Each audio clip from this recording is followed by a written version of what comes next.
Alright, let's talk about Wi-Fi for a second. You know that little magic box sitting in the corner of your room, blinking its tiny lights, giving you the internet? Yeah, Wi-Fi.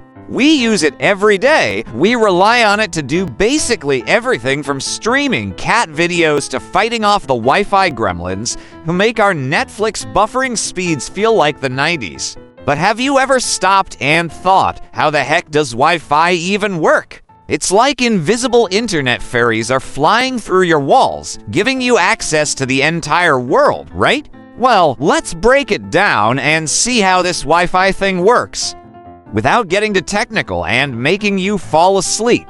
So, here's the deal. Wi-Fi is this magical thing we all use, but when you think about it, it's kinda wild. Like, how can something that doesn't even have any wires or cables, something that's basically air, give us the internet? Are there tiny little elves in your router sending signals? Spoiler alert, no, there are no elves. But there is some pretty cool science behind how Wi-Fi gets you from one meme to the next in the blink of an eye. You're welcome.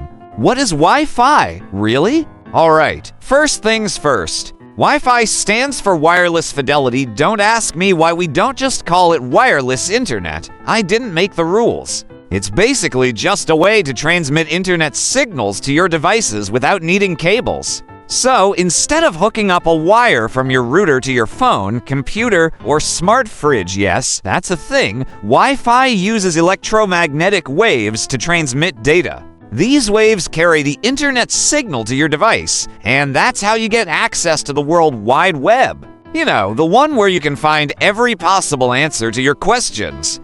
Even if those answers are completely useless, how does Wi-Fi get to you? So, how does this magical wave of internet goodness actually get to your device? It all starts at your router. Your router is like the gateway between your internet provider and your house. It takes the wired internet signal from your provider and turns it into radio waves, those invisible signals that travel through the air. These radio waves go through walls, ceilings, and all that other stuff in your house to reach your device. It's like the internet equivalent of sending a postcard through the air. The router sends out these waves in all directions, kind of like an internet sprinkler, and your device catches the signal. Now, here's the thing. Those radio waves have a limited range. If you're too far from your router, the signal gets weaker. So, when you're sitting on the couch in the other room, wondering why your Wi-Fi suddenly stops working, that's because the waves are too weak to reach your device. They can't go through walls that well, and if you've got thick walls, they're basically like, nope, not today.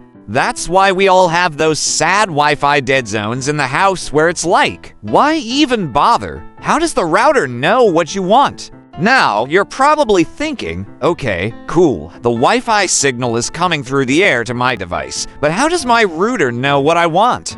Good question. Well, when you open up your web browser or load an app on your phone, your device sends out a request to the router. Hey, I need some internet juice, please. The router then takes that request and sends the necessary signal back to your device, giving you access to whatever site or app you're trying to use. It's like a conversation. Your device says, hey, I need this thing, and the router goes, all right, I got you. The router then connects you to the server that hosts the information you want, and boom, you're surfing the web like a pro. How do Wi-Fi signals travel?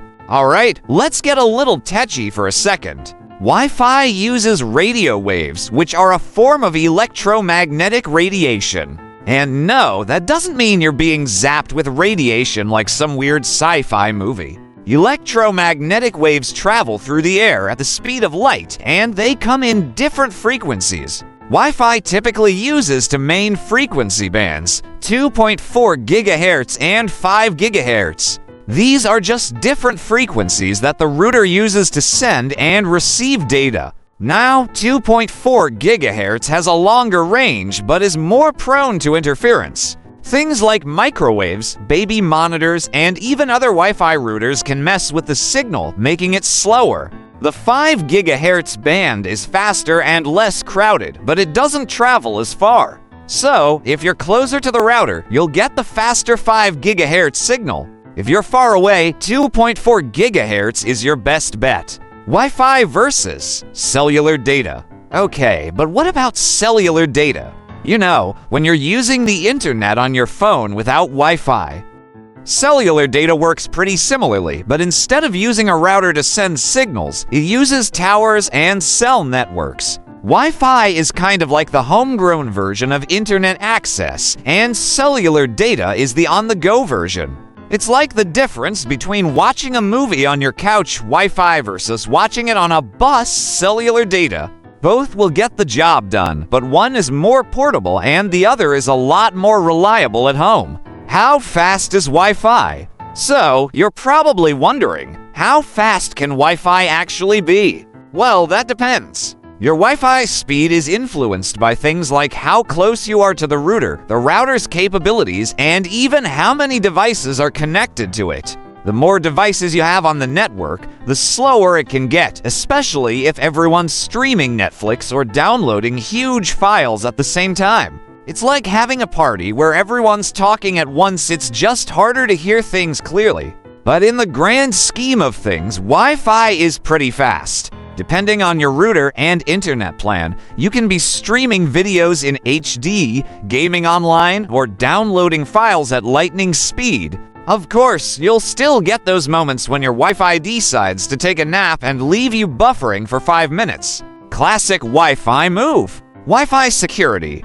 Is it safe? Okay, let's get real for a sec. How safe is your Wi-Fi? Well, if you're still using that default Wi-Fi password that came with your router, you might want to change it. Wi-Fi networks are pretty easy to hack if they're not properly secured, and you don't want random people tapping into your internet and doing who knows what. Most routers have options to set up a password, and you should definitely use it. Go for WPA to encryption. It's the good stuff. So make sure you secure your network, change the default password, and maybe even consider setting up a guest network for your friend who always forgets their Wi-Fi password. Wrap up. So, to sum it all up, Wi-Fi is basically magic that happens through invisible radio waves. Your router takes the internet signal, turns it into waves, and sends them out to your device. Your device then asks the router for what it wants, and the router sends the information back to you.